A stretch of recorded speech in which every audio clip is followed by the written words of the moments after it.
Hello and welcome, everybody. Welcome back to the Faraj podcast.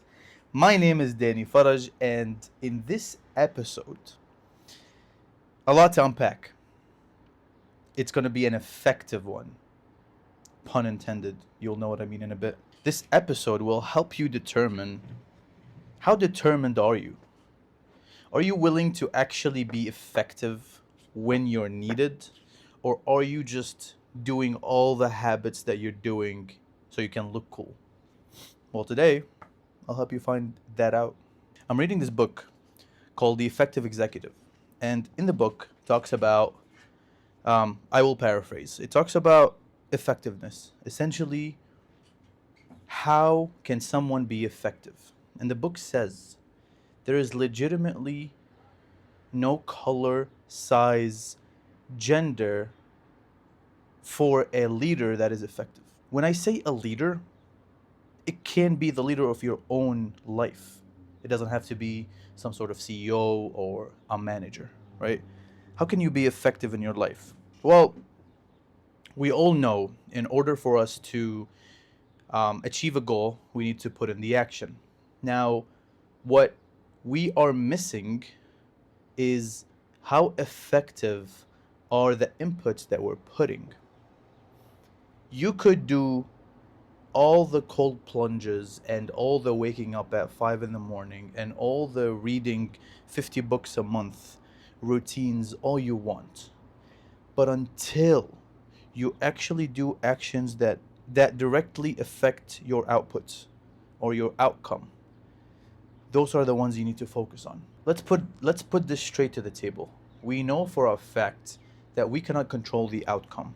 The outcome is already something out of our control. The only thing we humans, mortals, can do is put actions or give inputs, right?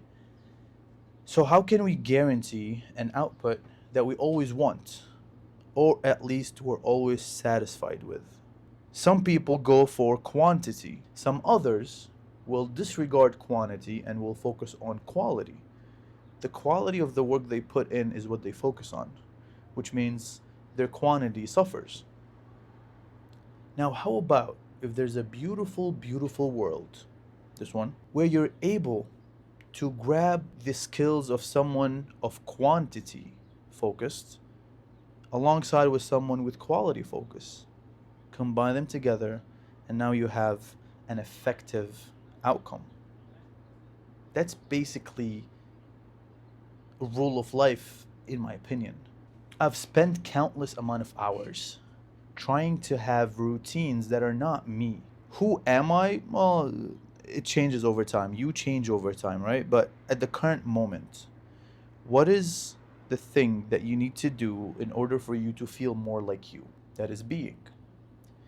You being right now is so different than you being a month ago or even a year later. Are you catching my drift? What I'm trying to say is, we always identify ourselves with specific identities, but these identities change and fade or just completely just disappear.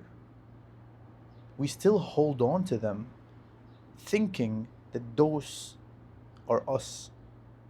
But in reality, us is always ever changing with the way we dress, with the way we talk, with the friends we have, with the businesses we build, with the relationship we get. At the end of the day, being is the fastest way to be effective. Now, this book talks about few good points. You guys are definitely gonna love this as much as I loved Hold Up. What makes an effective executive? You can replace the word executive with effective person in this case. There are 8 points that I'm going to say. The first two are going to give you the knowledge you need. The last two are going to ensure that your responsibility and accountability is in check. Number 1, what needs to be done? We always ask ourselves, how can we plan this? How can we go and do it, right? And you start chugging down, brainstorming, you thinking you're effective. Step number 1, do this. Step number 2, go out and inform my I don't know, coworkers. Step number 3, blah, blah, blah, blah. The question that you need to ask yourself is, what needs to be done? What's the end goal of what I'm doing?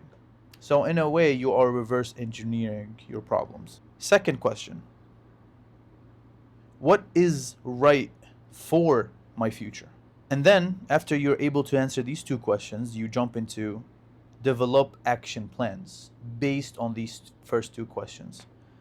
And then take responsibility for your decisions, which is be responsible for the plan you put in. So be accountable and follow up. Be responsible for communicating with the people that are needed to be communicated with: your spouse, your friends, your family, your coworkers, whoever it is that your goals are going to affect one way or another.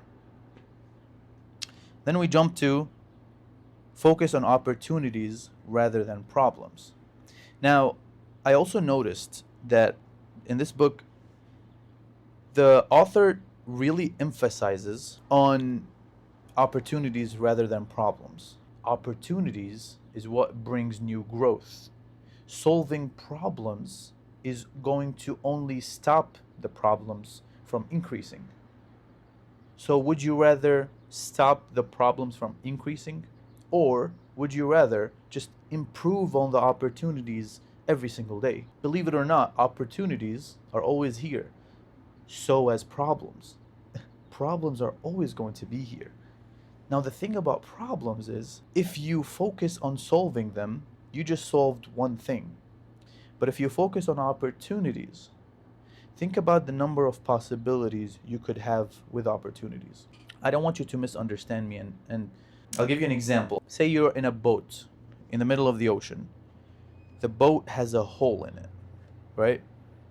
Now, no matter how much you start taking the water with a bucket out of the boat and throw it back to the ocean, you're still going to have the hole that's filling the boat up. Obviously, you need to fix crucial mistakes or crucial issues or problems. So you got to clog that boat.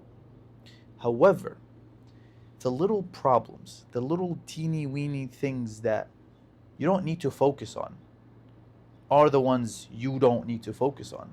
Rather, with the limited amount of time that we all have, we better utilize opportunities, because these are the ones that are not only could lead you to ultimate success, but also you never know when you will hit an opportunity big enough that will change the trajectory of your life. Now, the last 2 points.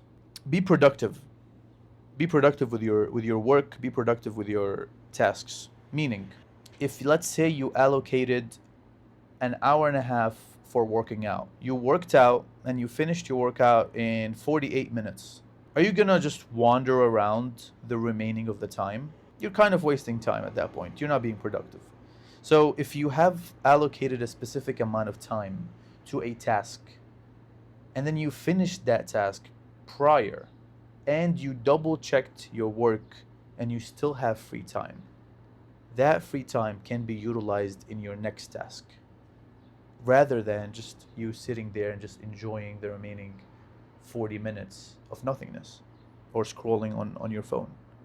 Believe it or not, this is one thing that really caught me and called me out, is whenever I have a long day of work, I go back home and all I want is my me time. You know what's my me time? And let me know if you relate in the comments. My me time is literally sitting down on my phone doom scrolling until I stop myself and I'm like, that is not even close to the definition of me time. What is me about me doom scrolling? That's me turning off my brain and just letting the algorithm take it away. You know how many videos someone on average watches per hour? If you're watching 15-second videos, right? If you watch 4 per hour per minute, 4 multiplied by 60, 240 reels per hour. 240 reels per hour. 240 ideas entering your brain, doing nothing with it, and leaving. Something to reflect on. Be kind to yourself, but don't waste your time thinking that me time is actually useful. Your me time should be journaling, should be reflecting on your day, should be reading books that are useful, not just reading random books that you don't care about. Read books that will help you to the next level. And the last but not least, if you have a future of abundance and wealth, if you're someone who's very ambitious and wants to go and achieve the world, the world is your oyster sort of personality. Understand that you cannot do it alone. You cannot do it by yourself. You can ask any person that is successful, and they say, without my team, I'm nowhere near where I would have been. Every person has a potential that is so great, but without community, without a good team, without good surroundings, good support system, there's no way you can achieve anything. So the last point is, always think of we rather than I. I is very selfish, it's very lonely, it's very ineffective, it's very weak because you're only cultivating your own powers. We hits different. We can do this. We support each other doing whatever it is. I support you in your dreams and you support me in your dreams or in my dreams. These are beautiful topics. So these are few points to be effective. Now, if I were to reflect on the times that I was really effective, are the times that I truly exactly followed such a plan or such points without me noticing, which is understand what needs to be done. What needs to be done? So I start with the end goal. For example, let's say I'm someone who wants to read 50 books by the end of the year. So the end goal, what needs to be done, is 50 books by December 31st, 2026. Now, how can I achieve that? Well, let's divide it into the remaining days. So divide that, you get that number. How many pages can I realistically read in the free time available that I can, per day? You get my point? You're picking up what I'm putting down. Reverse engineer your problems. Now you know how many pages you can read. Well, cool. So let's divide it over the number of days, and now we have a plan. Cool. So what am I going to read? I'm going to read this, this, this. This is going to help me with my wealth. This is going to help me with my relationship. This is going to help me with my health. This is going to help me so far and so on. This concept or this thought process of planning and execution, I believe, applies to everything in this world. If you don't think so, let me know what wouldn't it work on. But at the end of the day, everyone can do whatever they want. So the next time you feel guilty that you're not doing enough, definitely understand and carefully choose what habits and actions you need to take. Because truly, the only thing we have to give is time, and time is a non-renewable resource, whatever way you decide it to be. I have 24 hours, you have 24 hours. Every single person that you know has 24 hours. Yet, there are people that are super, super duper effective, and there are people that are not effective at all. Which would you rather be at the end of the day? With that being said, thank you guys for tuning in. And now to my favorite part of this podcast. Question of the day. Question of the day is, what habit have you learned or already had that you appreciate within yourself so much, and why? I would love to hear your opinions in the comments below or your answers. With that being said, thank you all for tuning in. Catch you all in the next episode of the Farish Podcast. Bye! I'm gonna go inside because it's very humid.